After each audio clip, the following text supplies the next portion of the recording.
Merry Christmas, my penguin kingdom. May your Christmas be jolly, your presents be full of love, and your food coma be short. Christmas is a mixed bag for me nowadays, but when I was young, it was my entire world all of December each year. As a kid who grew up in the 2000s, I was always watching TV, usually Cartoon Network, but I dabbled in a bit of Nickelodeon and Disney Channel.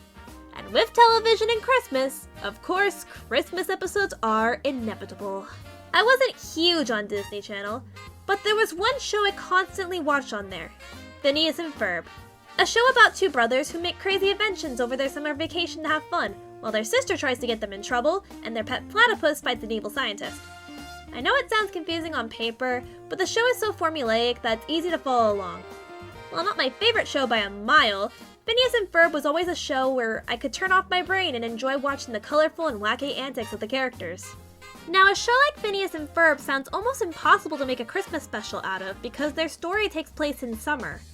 But surprisingly, they have quite a few winter and Christmas excursions, such as the Swinter episode where they make it snow and do winter activities, or the episode they just decide to sing a bunch of Christmas carols.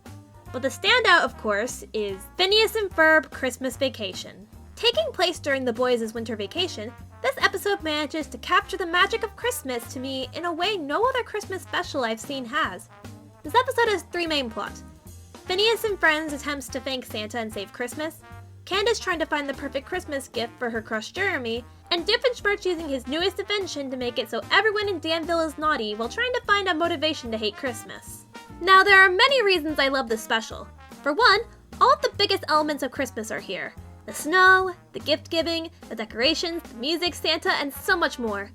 What I love most about the Christmas season is the aesthetic of it all. All the sights, the sounds, the smells, it all just makes me feel jolly. And in a time of year where my mental health is usually in the toilet, that means the most to me. And this special just captures all of that Christmas magic.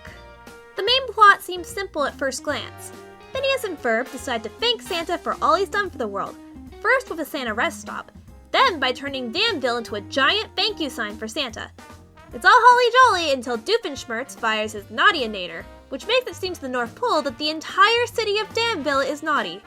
Phineas and his friends find out about this when all their letters to Santa get rejected with naughty stamps on them. After moping about it for a bit, the crew decides to get a signal to the North Pole claiming that Danville is nice, causing two elves to come check out the situation. Eventually, Perry gets free and defeats Doofenshmirtz, which puts Danville back on the nice radar.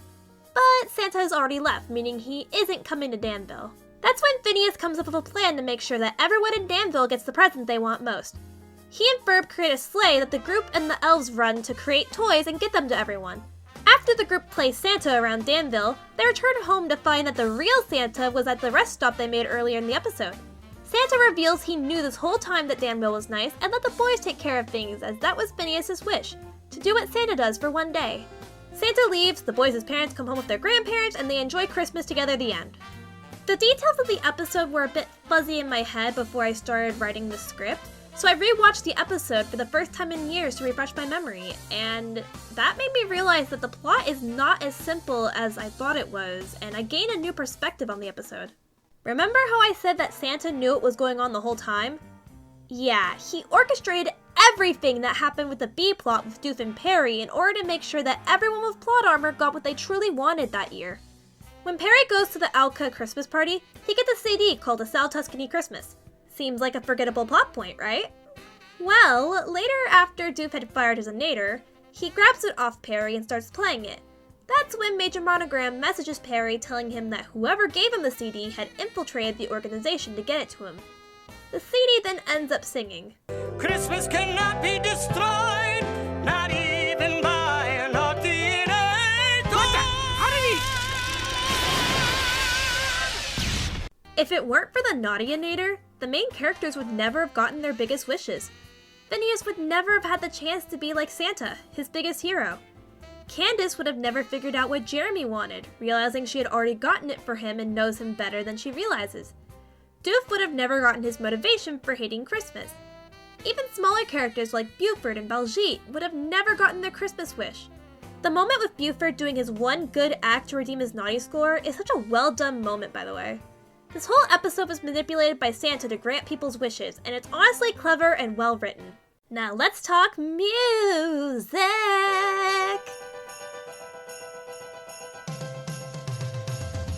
Phineas and Ferb is a show known for having a song every episode, a difficult yet amazing feat. This episode, however, has so many songs, and they're all really well done. Some of my favorites are the song that plays when they're decorating Danville, the lament song when they realize Santa's not coming, Candace's song about what Jeremy could want for Christmas, and the ending song. But this episode has some bangers. Heck, even the Christmas jingles added to the normal music and sound effects was nice, like with Perry's theme, or the Super Diesel Incorporated segment. While the plot of having to save Christmas is a generic one, I think Phineas and Ferb has a great twist on it with the main characters acting as Santa. And each part of the plot is engaging, integral, and fits well with Christmas. While presents is a big part of this special and getting what you want, this special also shows how good it feels to give back, whether it be the boys going the extra mile to thank Santa, or Candace overthinking her gift to Jeremy because of how special he is to her. The characters also feel really realistic. The kids are really excited about Santa and the presents. The teenagers are focusing on what to get one another to make their Christmas a merry one. And the adults aren't shown because Christmas means nothing when you're an adult. Okay, I'm joking. But besides Doof and Santa, we don't get many adults in this episode that actually contribute to the plot. So I just had to make an adults are dead inside joke. Speaking of jokes, the humor in this episode's pretty good. Phineas and Ferb has some pretty clever humor and gags, and this episode displays them really well.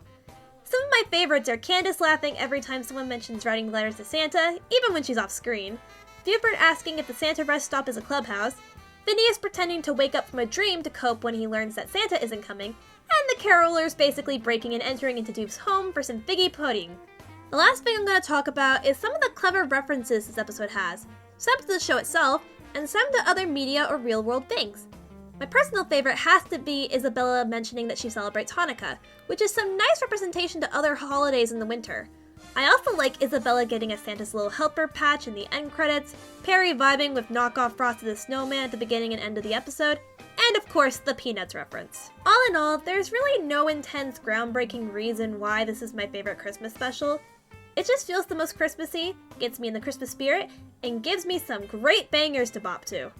I hope you guys enjoyed this video. In the comments down below, let me know what your favorite Christmas TV special is. This is Queen of Penguins saying peace out, Merry Christmas, and Happy Holidays!